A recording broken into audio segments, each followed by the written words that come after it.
Hello दोस्तों, कैसे हो आप सब। मैं हूं शाहरुख और स्वागत करता हूं आपका अपने YouTube channel Khan education hub पर। आज के अपने इस वीडियो में हम राजस्थान लोक सेवा आयोग अजमेर द्वारा जारी RAS मुख्य परीक्षा के सिलेबस यानी राजस्थान राज्य एवं अधीनस्थ सेवाएं संयुक्त प्रतियोगी मुख्य परीक्षा 2000 सिलेबस के बारे में जानेंगे। इस वीडियो में हम सिलेबस के साथ साथ ये भी जानेंगे कि पेपर कितने होंगे, प्रत्येक पेपर का वेटेज क्या होगा, कितने कितने नंबर के प्रश्न आएंगे और प्रश्न कैसे होंगे। तो चलो शुरू करते हैं अपना वीडियो। अगर वीडियो आपको अच्छा लगे तो इसे लाइक करें, अपने दोस्तों के साथ शेयर करें और कमेंट करके बताइए आपको कैसा लगा। साथ में आप इस चैनल को सब्सक्राइब भी कर दें और बेल आइकन को भी दबा दें ताकि अगले वीडियो का नोटिफिकेशन आपको प्राप्त हो जाए। बिना देरी के चलो शुरू करते हैं आपका अपना वीडियो। सबसे पहले तो हम जान लेते हैं कि ये मुख्य परीक्षा लिखित में होगी। ऑब्जेक्टिव टाइप क्वेश्चन इसमें नहीं आएंगे, सभी प्रश्नों के उत्तर लिखित में देने होंगे। प्रश्न होंगे वर्णनात्मक और विश्लेषणात्मक। इसके साथ साथ प्रश्न 3 तरह के आएंगे, एक तो संक्षिप्त उत्तर वाले प्रश्न, एक मध्यम उत्तर वाले प्रश्न और एक दीर्घ उत्तर वाले वर्णनात्मक प्रश्न। इस मुख्य परीक्षा एग्जाम में कुल 4 प्रश्न पत्र होंगे, जिसमें पहला सामान्य अध्ययन का होगा और इसका वेटेज 200 नंबर होगा। इसकी अवधि 3 घंटे होगी। दूसरा प्रश्न पत्र सामान्य अध्ययन सेकंड होगा, वह भी 200 नंबर का होगा और उसका भी 3 घंटे समय मिलेगा। तीसरा प्रश्न पत्र भी सामान्य अध्ययन का ही होगा, ये 200 नंबर का होगा और इसे सोल्व करने के लिए हमें 3 घंटे का समय मिलेगा। चौथा प्रश्न पत्र सामान्य हिंदी एवं सामान्य अंग्रेजी का होगा, ये प्रश्न पत्र भी 200 नंबर का होगा और 3 घंटे का समय इसे सोल्व करने के मिलेगा। यानी हमें 4 प्रश्न पत्र सोल्व करने हैं और प्रत्येक 200 नंबर के हैं और 3-3 घंटे की अवधि हमें इन प्रश्नों को सोल्व करने के लिए मिलेगी। बात करते हैं हम प्रथम प्रश्न पत्र की। प्रथम प्रश्न पत्र में कौन कौन से सब्जेक्ट होंगे और ये कितने नंबर का होगा। पहली बात तो हमें पता होना चाहिए कि ये 200 नंबर का होगा। कितने का? 200 नंबर का होगा। इसमें प्रमुख सब्जेक्ट हैं इतिहास और इकोनॉमिक्स, इनके साथ साथ अकाउंटिंग ऑडिटिंग भी है और मैनेजमेंट भी है। बात करते हैं हम इतिहास की। इतिहास को हम 3 हिस्सों में डिवाइड कर सकते हैं, भारत का इतिहास और राजस्थान का इतिहास और कला संस्कृति, इसी के साथ साथ विश्व का इतिहास और कला संस्कृति। पहले बात करें हम राजस्थान का इतिहास, कला संस्कृति एवं साहित्य परंपरा और धरोहर के बारे में। इस प्रश्न पत्र में राजस्थान से संबंधित प्रागैतिहासिक काल से 18वीं शताब्दी तक राजस्थान के इतिहास के प्रमुख युगांतकारी घटनाएं, महत्वपूर्ण राजवंश और प्रशासनिक एवं राजव्यवस्था के बारे में हमसे सवाल किया जाएगा। इसके साथ साथ 19वीं और 20वीं सदी की प्रमुख घटनाएं, जिसमें किसान आंदोलन, जनजातीय आंदोलन, राजनीतिक जागृति, स्वतंत्रता संग्राम और राजस्थान के एकीकरण के बारे में प्रश्न होंगे। सिलेबस में और है राजस्थान की धरोहर, जिसमें प्रदर्शन व ललित कलाएं, जिसमें संगीत है, नृत्य है, गायन है, ये चीज़ आएगी। इसके साथ साथ हस्तशिल्प व वास्तुशिल्प, राजस्थान में विश्व विरासत के प्रमुख स्थल और राजस्थान की पर्यटन, ये टॉपिक 2018 में नहीं था, जिसे अब जोड़ दिया गया है। मेले के बारे में प्रश्न आएंगे, पर वह लोक संगीत और लोक नृत्य के बारे में भी प्रश्न होंगे। इसके साथ साथ राजस्थानी साहित्य की महत्वपूर्ण कृतियाँ और राजस्थान के बोलियों के बारे में भी हमसे प्रश्न किए जाएंगे। और सबसे आखिर में है राजस्थान के संत, लोक देवता एवं महत्वपूर्ण विभूतियों के बारे में भी RAS मुख्य एग्जाम प्रश्न पत्र प्रथम में प्रश्न आएंगे। ये तो था राजस्थान का इतिहास। अब बात करें हम भारतीय इतिहास एवं संस्कृति की। भारतीय इतिहास और संस्कृति से सिलेबस में क्या क्या शामिल किया गया है। पहला टॉपिक है भारतीय धरोहर। सिंधु घाटी सभ्यता से लेकर ब्रिटिश काल तक के भारत की ललित कला, प्रदर्शन कला, वास्तुकला एवं साहित्य के बारे में हमसे पूछा जाएगा।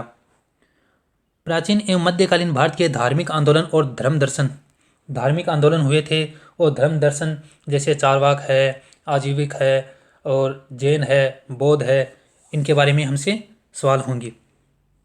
इसके साथ साथ 19वीं शताब्दी के प्रारंभ से 1965 ईस्वी तक आधुनिक भारत का इतिहास, महत्वपूर्ण घटनाक्रम और व्यक्तित्व और मुद्दे। 19वीं सदी से और 1965 के बीच में जो भी महत्वपूर्ण घटना घटित हुई, जो भी महत्वपूर्ण व्यक्ति हैं और मुद्दे हैं, उनको सिलेबस में शामिल किया गया है। भारतीय राष्ट्रीय आंदोलन को भी सिलेबस में स्थान दिया गया है। इसके विभिन्न चरण हैं, धाराएं, इसमें प्रमुख योगदानकर्ता और देश के विभिन्न भागों में राष्ट्रीय आंदोलन का योगदान क्या था, इसके बारे में भी प्रश्न होगा। अगला टॉपिक है 19वीं तथा 20वीं शताब्दी में सामाजिक धार्मिक सुधार आंदोलन, जिसमें आर्य समाज है, ब्रह्म समाज है, रामकृष्ण मिशन है और अलीगढ़ मुस्लिम यूनिवर्सिटी का जो आंदोलन है वो है। इसी तरह के और भी बहुत सारे जो धार्मिक सुधार आंदोलन हुए थे उनके बारे में प्रश्न होंगे। अगला और आखिरी टॉपिक है स्वतंत्रोत्तर सुदृढ़ीकरण और पुनर्गठन, जिसमें भारत का पुनर्गठन है, जैसे भारत की रियासतों का एकीकरण है वो, देशी रियासतों का विलय तथा राज्यों का भाषाई आधार पर पुनर्गठन। राज्यों का विलय है और भाषाई आधार पर राज्यों का पुनर्गठन किस प्रकार से हुआ उसके बारे में प्रश्न होगा। बात करें हम इनकी किताबों की, तो राजस्थान के इतिहास के लिए दो महत्वपूर्ण किताब है। एक तो है राजस्थान ग्रंथ अकादमी, राजस्थान ग्रंथ अकादमी की पुस्तक राजस्थान का इतिहास व कला संस्कृति, और दूसरी किताब है पेनोरमा। ये दोनों किताब राजस्थान के इतिहास के लिए महत्वपूर्ण है। इसी के साथ साथ RBSC की 8, 9, 10, 11, 12 की राजस्थान अध्ययन की बुक, ये इसके लिए काफ़ी रहेगी। बात करें हम भारतीय इतिहास की, तो भारतीय इतिहास के लिए हमें अलग अलग किताबें पढ़नी है, जिसमें जो NCERT या RBSC की बुक से टॉपिक जो टॉपिक हमारे सिलेबस में है वो पढ़ने हैं।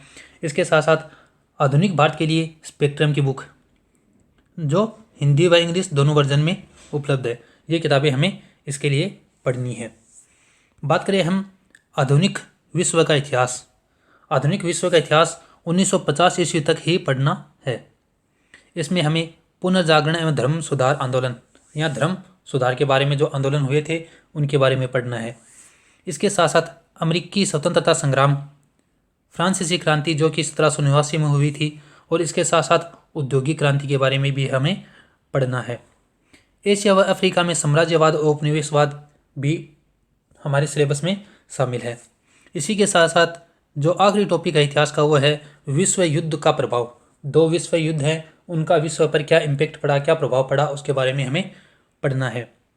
इसके लिए RBSC व NCERT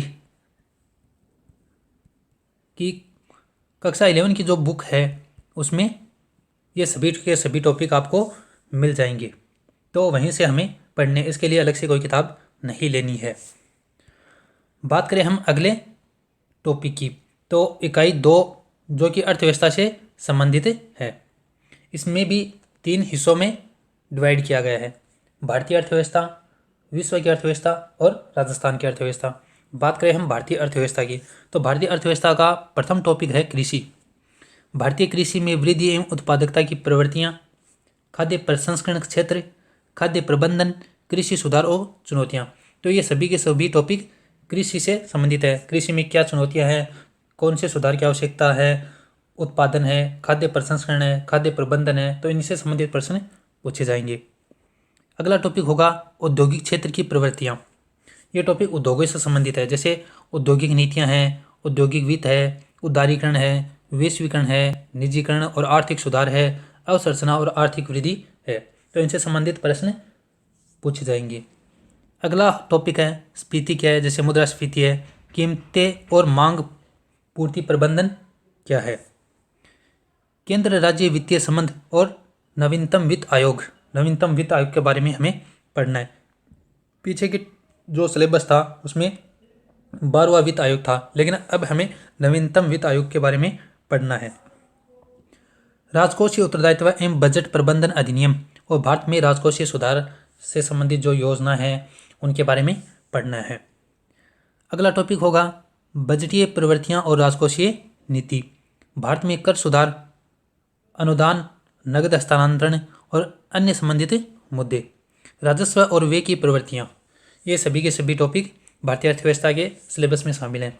इसके साथ साथ आर्थिक गतिविधियों में सरकार की भूमिका, निजी, सार्वजनिक और मेरिट वस्तुएं। लास्ट टॉपिक है सामाजिक क्षेत्र, जिसमें गरीबी, बेरोजगारी और असमानता, स्वास्थ्य सेवा और शिक्षा नीति, प्रभावी नियामक की समस्याएं, आर्थिक विकास में राज्य की भूमिका को पुनर्भाषित करना और रोजगार उन्मुख वृद्धि व्यूह रचना करना। सामाजिक क्षेत्र में सरकार के द्वारा जो कार्यक्रम चलाए जा रहे हैं, जो योजनाएं चलाई जा रही है, जो प्रयास किए जा रहे हैं, उनके बारे में पढ़ना है। जैसे गरीबी है, बेरोजगारी है, असमानता है, स्वास्थ्य है, शिक्षा है, इनसे संबंधित जो भी समस्या है उनके बारे में पढ़ना और उनसे संबंधित सरकार ने जो प्रयास किए हैं उनके बारे में हमें पढ़ना है। बात करें हम वैश्विक अर्थव्यवस्था की, तो ये टॉपिक बहुत छोटा है। इसमें हमें वैश्विक आर्थिक मुद्दों और प्रवृत्तियाँ, जिसमें हमें विश्व बैंक के बारे में पढ़ना है, अंतर्राष्ट्रीय मुद्रा कोष के बारे में पढ़ना है और विश्व व्यापार संगठन के बारे में पढ़ना है। इनकी भूमिका क्या है, इनका स्ट्रक्चर क्या है, इनके बारे में पढ़ना है। और आखिरी टॉपिक होगा सतत विकास एवं जलवायु परिवर्तन। भारत और विश्व की अर्थव्यवस्था के साथ साथ RAS मुख्य परीक्षा में राजस्थान की अर्थव्यवस्था को भी शामिल किया गया है। अब हम पढ़ेंगे राजस्थान की अर्थव्यवस्था से संबंधित सिलेबस। इसमें भी कृषि परिदृश्य को शामिल किया गया है, जिसमें उत्पादन और उत्पादकता, जल संसाधनों और सिंचाई, कृषि विपणन, डेयरी एवं पशुपालन को शामिल किया गया है। इसके साथ साथ ग्रामीण विकास और ग्रामीण अवसंरचना, पंचायती राज और वित्त आयोग के बारे में हमें पढ़ना है। औद्योगिक विकास का संस्थागत ढांचा, औद्योगिक वृद्धि और नवीन प्रवृत्तियाँ, खादी और ग्रामोद्योग के बारे में भी हमें पढ़ना है। इसके साथ साथ अवसंरचना विकास, जिसमें विद्युत और परिवहन, अवसंरचना में निजी विनियोग और सार्वजनिक विनियोग, निजी सहभागिता परियोजनाएं, दृष्टिकोण और संभावनाओं के बारे में भी हमें पढ़ना है। राजस्थान की प्रमुख विकास परियोजनाएं के बारे में पढ़ना है। राज्य बजट और राजकोषीय प्रबंधन मुद्दे और चुनौतियों के बारे में हमें पढ़ना है। राजस्थान की आर्थिक कल्याण की योजनाएं, सामाजिक न्याय और सशक्तिकरण, बुनियादी सामाजिक सेवाएं, शिक्षा एवं स्वास्थ्य, गरीबी, बेरोजगारी और सतत विकास, ये राजस्थान की अर्थव्यवस्था में शामिल किए गए टॉपिक हैं। अब हम बात करें इकाई 3 की। इकाई 3 में 3 सब्जेक्ट को जगह दी गई है: समाजशास्त्र, प्रबंधन, लेखांकन एवं अंकेक्षण। तीनों का योगदान 20-20 नंबर का होगा। 20-20 नंबर का तीनों का योगदान है। बात करें हम सबसे पहले समाजशास्त्र की, तो समाजशास्त्र में भारतीय समाज में जाति और वर्ग, प्रकृति, उद्भव, कार्य और चुनौतियाँ। भारतीय समाज में जाति वर्ग की उद्भव है, प्रकृति है, कार्य है और चुनौतियाँ के बारे में हमें पढ़ना है। परिवर्तन की प्रक्रिया, जिसमें संस्कृतिकरण है, पश्चिमीकरण है, लौकिकीकरण है और भूमंडलीकरण है। भारतीय समाज के समक्ष चुनौतियाँ जैसे दहेज है, तलाक है, विवाह मुद्दे, भ्रष्टाचार है, सांप्रदायिकता है, निर्धनता है, बेरोजगारी है, मादक पदार्थ व्यसन है, कमजोर तबके विशेषतः दलित, वृद्ध और दिव्यांग।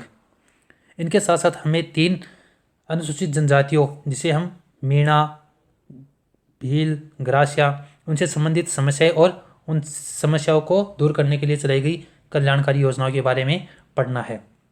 बात करें हम प्रबंधन की, 2018 के सिलेबस और 2021 के सिलेबस में महत्वपूर्ण बदलाव इस टॉपिक में हुए हैं। इस टॉपिक के अंतर्गत हमें विपणन की आधुनिक अवधारणा, विपणन मिश्रण, उत्पादन, मूल्य, स्थान और संवर्धन, आपूर्ति श्रृंखला, प्रबंधन, प्रचालन तंत्र, ई वाणिज्य, ई विपणन, व्यवसाय तथा नियम आचार नीति, धन के अधिकतमीकरण की अवधारणा, वित्त के स्रोत, अल्पकालीन तथा दीर्घकालीन पूंजी की लागत, लाभों का विभाजन, बैंक एवं गैर बैंकिंग वित्तीय संस्थान, शेयर बाजार है, बहुराष्ट्रीय कंपनियां हैं, विदेशी प्रत्यक्ष निवेश यानी FDI है, विदेशी संस्थागत निवेश के बारे में पढ़ना है। इसके साथ साथ हमें नेतृत्व के सिद्धांत और शैलियाँ, समूह व्यवहार, व्यक्तिगत व्यवहार है, अभिवृत्ति है, मूल्य, टीम निर्माण, अभिप्रेरणा के सिद्धांत, संघर्ष प्रबंधन, समय प्रबंधन, तनाव प्रबंधन, प्रशिक्षण, विकास तथा आंकलन प्रणाली के बारे में भी पढ़ना है। इसके साथ साथ हमें उद्यमिता, उद्भवन, स्टार्टअप्स है, यूनिकॉर्न है, उद्यम पूंजी और एंजल निवेशक के बारे में भी पढ़ना है। मैनेजमेंट यानी प्रबंधन का आखिरी टॉपिक है आवश्यक सेवाओं का प्रबंधन, जिसमें शिक्षा प्रबंधन है, हेल्थ केयर तथा वेल्थनेस है, प्रबंधन, पर्यटन तथा आतिथ्य प्रबंधन के बारे में भी पढ़ना है। इस पेपर का सेकंड लास्ट सब्जेक्ट है लेखांकन एवं अंकेक्षण। इस टॉपिक के अंतर्गत हमें लेखांकन की दौरा लेखा प्रणाली का सामान्य ज्ञान, वित्तीय विवरण विश्लेषण की तकनीकें, उत्तरदायित्व और सामाजिक लेखांकन के बारे में पूछा जाएगा। इसके साथ साथ अंकेक्षण का अर्थ एवं उद्देश्य, सामाजिक निष्पत्ति एवं दक्षता अंकेक्षण, सरकारी अंकेक्षण की प्रारंभिक जानकारी भी हमें होनी चाहिए। इस विषय का आखिरी टॉपिक है निष्पादन बजट एवं शून्य आधारित बजट की सामान्य जानकारी। आज के इस वीडियो में हमने पेपर फर्स्ट के बारे में विश्लेषण किया है। अगले वीडियो में हम RAS मुख्य परीक्षा पेपर 2 के बारे में जानेंगे। अगर ये वीडियो आपको अच्छा लगा तो चैनल सब्सक्राइब जरूर करें और बेल आइकन को भी प्रेस कर दें ताकि हमारे अगले वीडियो का आपको नोटिफिकेशन प्राप्त हो जाए। वीडियो देखने के लिए थैंक यू, शुक्रिया, धन्यवाद। Have a nice day.